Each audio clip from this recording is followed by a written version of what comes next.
Good day mga kanegosyo. Ang topic natin ngayon, Paddy's Point versus Silo mga kanegosyo. Huwag ko daw ipagkumpara yung Silo sa Paddy's mga kanegosyo. Bakit ko naman hindi ipagkukumpara? Kasi yung business model nila magkaiba mga kanegosyo. Yung Paddy's Point mga kanegosyo, gumamit ng franchising business model. Yung Silo, habang buhay lang nagbebenta ng alak, tsaka ng pulutan, at nag-offer ng VIP para kumita. Anong pagkakaiba nila mga negosyo? Tapusin mo tong video ko, sigurado marami kang matututunan. Ako nga pala si Jepoy, isang negosyante. Isa rin ako DJ. Kung kailangan nyo ng DJ sa club, sa bar, sa event, message lang kayo dito sa page ko or comment lang kayo. Bilang negosyante, meron na akong 11 years na experience sa pagninegosyo at pagkalugi dito. Bakit ko daw pinagkumpara yung Silo sa Paddy's Point? Yes, magkaiba sila ng customer,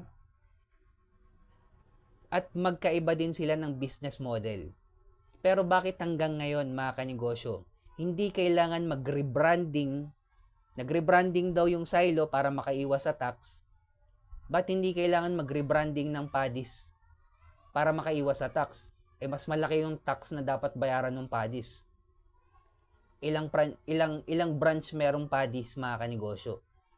Yes, magkaiba sila ng market, pero mas mautak at mas magaling naman yung may-ari ng Paddy's Point.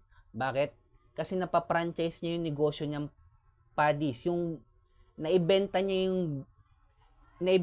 yung concept, naibenta niya yung kumpanya niyang Paddy's mismo, yung as a whole. Napapranchise niya mismo mga kanegosyo, yung may-ari ng Paddy's. Ito yung hindi nagawa nung may-ari ng Silo nung kumikita pa siya. Bakit franchisable na ang Silo? Mga kanegosyo, 7 years na yan. Yung financial statement niyan, mga kanegosyo, sobrang fix na. Sobrang okay na yung financial statement niyan. 1 to 2 years pa nga lang dapat napapranchise na nung may-ari ng Silo yan. At sobrang ganda ng market sana ng Silo. Tapos ang gagawin daw sa Silo is rebranding. Ang akala ng mga hindi nagninegosyo, sobrang dali gumawa ng brand. Natatatak sa utak ng tao. Sa pagninegosyo, ang brand ang pinakamahirap gawin mga kanegosyo. Tapos, after 7 years, gagawin daw ng Silo, i-rebrand daw. Kasi hindi daw nalugi para makaiwas sa tax. Kalokohan yan mga kanegosyo. Kaya ko kinukumpara yung Silo tsaka Paddy's Point mga kanegosyo. Kasi ito yung mali ng may-ari ng Silo. At ito yung tamang ginawa nung may-ari ng Paddy's Point. Yes, magkaiba sila ng market. At magkaiba ng utak ng may-ari. Yung may-ari ng Paddy's Point mga kanegosyo, hindi na kumikita sa pagbebenta ng alak per se. Kumikita na siya sa franchising fee. Malugi man yung mag-franchise ng Paddy's Point o kumita yung may-ari yung nag-franchise ng Paddy's Point, hindi na marerepand yung franchising fee na nabayad doon sa may-ari ng Paddy's Point. Automatic profit na sa may-ari yun. Yung may-ari ng Silo, 7 years na siya sa industry. Hanggang ngayon, ang way pa rin ng pagkita niya, magbenta ng alak, VIP, bentang pulutan. Yung business model, yung pinagkaibahan nung may-ari ng Silo tsaka yung may-ari ng Paddy's Point.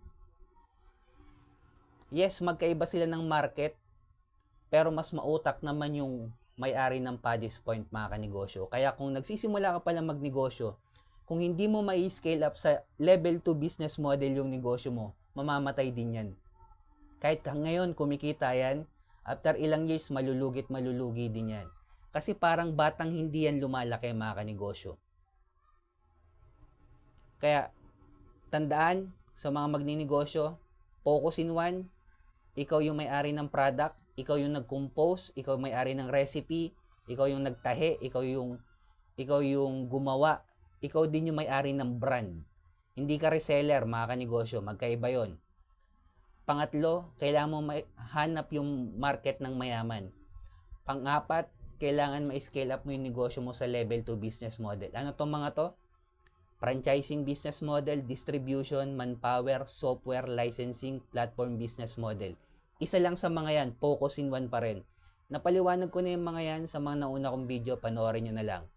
At panghuli, kailangan na natin gumawa ng original content bilang isang negosyante. Mapapansin naman natin ngayon, karamihan ng kumikitang negosyo, puro may content or gumagawa ng original content.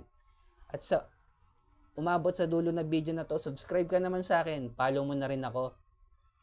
Comment ka na lang din mga kanegosyo kung tagasan ka, gusto ko malaman saan umaabot tong video ko.